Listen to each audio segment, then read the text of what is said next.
В сегодняшнем видео мы расскажем о тяжелой судьбе жен мигрантов. Досмотрите это видео до конца, и вы узнаете, как страдают многие жены и почему их нужно ценить все больше. Подписывайтесь на наши обновления, чтобы быть в курсе о всех новинках на нашем канале. Наш проект не преследует сугубо коммерческих целей, однако всеми нами движет общая идея – честные объективные новости без выгоды третьих лиц. Просим вас поддержать наш проект и его развитие. Ссылка для помощи будет под этим видео в описании. Многие женщины Таджикистана остаются в прямом и в переносном смысле брошенными, когда их мужья уезжают в трудовую миграцию. История Далаты знакома многим таджикским женщинам. Она живет сама по себе с тех пор, как ее муж, трудовой мигрант Мухаммад, взял себе новую жену в России. По словам 40-летней матери троих детей, ее муж работает в Москве уже в течение многих лет. Раньше он часто навещал ее и отправлял деньги домой. Однако все изменилось, когда у него появилась новая жена. Последний раз он приезжал домой 9 лет назад на свадьбу старшей дочери. Тогда он и привез на праздник новую жену. С другой женщиной он провел обряд венчания – никах. После этого Мухаммад перестал отправлять деньги на родину и заботиться о жене, детях и родителях. Мой муж – старший сын в семье, но он уже долгое время не навещал родителей. Его братья могут отнять у меня дом за то, что Мухаммад не помогает родителям, рассказывает Адалат, которая теперь живет вместе с младшим сыном на деньги родственников мужа. Такая судьба постигает многих таджикских женщин. Полно таких случаев, когда таджики заводят вторую семью в России. Если мужчина в течение долгого периода не возвращается домой, можете быть уверены, что у него там есть жена. Многие проводят церемонию никах, хотя некоторые просто живут в гражданском браке. Общество принимает данный факт, рассказала проживающая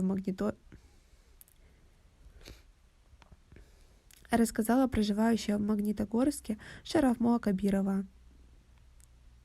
По данным Агентства статистики социальной защиты, занятости населения и миграции Министерства труда и социальной защиты населения РТ за 2009 год 40,5% мужчин, отправившихся в трудовую миграцию, развелись со своими женами. По данным структуры ООН, женщины до 50 женатых мигрантов были вовлечены в отношения на стороне. По данным структуры ООН, женщины до 50% женатых мигрантов были вовлечены в отношения на стороне. Чаще всего брошенные женщины остаются на попечении своих детей или родственников мужа, так как после свадьбы покидают свой дом и живут с семьей мужа. Дом, в котором живет семья, как правило, принадлежит отцу мужа, поэтому, когда муж бросает жену, ее просто выгоняют из дома без каких-либо альтернатив, рассказал рассказ одной из таджичек. У нас трудная жизнь. После развода я живу со своим отцом. Мне приходится браться за любую работу, чтобы прокормить детей. Мой сын — единственная надежда, рассказала Ниссо. Как вы относитесь к такой ситуации? Свои ответы пишите нам в комментарии под этим видео. Ранее председатель Духовного управления мусульман города Москвы, муфтий Москвы, главный имам Московской соборной мечети Главный имам Московской соборной мечети Ильдар Хазрат Аляутдинов выступил за ужесточение процедуры венчания в Таджикистане, заявив, что такие меры обезопасят женщин. Если взять Москву, то, к сожалению, в последнее время часто встречается ситуация, когда люди, которые приехали в столицу на заработки, создают вторую, третью семью, не оповещая об этом первую. Этот некий бардак, вопрос создания семьи, конечно, немного настораживает, заявил муфтий. Люди чрезмерно легко к этому относятся, то есть приходят без свидетелей, без согласия родителей или, создавая вторую, третью семью, не ставят в известность первую. Люди, как бы обосновывая религии, пытаются больше удовлетворить некие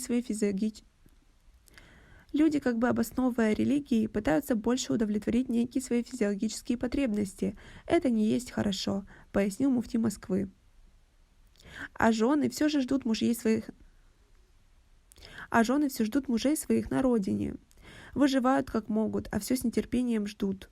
Нельзя относиться к женам так. Сегодня одна, потом найду поближе, а то и говорить незачем. Женщин нужно ценить, ведь они наши матеря, сестры, жены, самые родные. На этом у нас все. Оцените наше видео подпиской и лайком.